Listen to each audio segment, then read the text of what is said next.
Hello everyone and welcome back to our new video.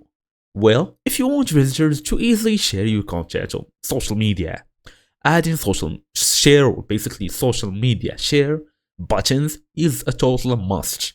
So in today's video, I make sure to show you how to add them social share buttons on Wix in 2026. Fast and easy as usual. Let's get started. What we're gonna do is open Wix.com. Basically tap on wix.com here. It will take you to this new panel where you should just usually log in using your email address and password. So after it's fully done, everything is looking good, it's fully done. It's time now basically to go all the way to this website editor. You're gonna ask me how did I achieve it. I will show you how right now. Okay, let's close this one. Okay, we are here. We're gonna go to design site.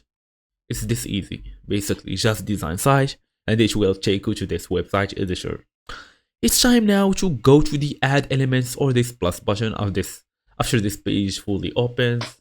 Just give it some time.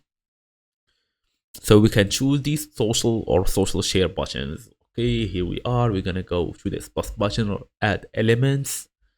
As you see here, there's multiple options: contact and forms, my designs, community, store, blog, SMS, or even CMS, payment, social. As for this social, we're gonna go to this social one. We have these share buttons. All you're gonna do now is basically copy one of these share button or just drag it down to your page. Make sure you choose the right one if it's for Facebook, Twitter, WhatsApp, LinkedIn, Pinterest, or whatsoever. Just add it or drag and drop. Then customize the platforms. Choose which social networks to display, then adjust the design. Change the layout, size, and style, then save it and publish. And that's it. So thank you all for watching, and I will see you in the next video.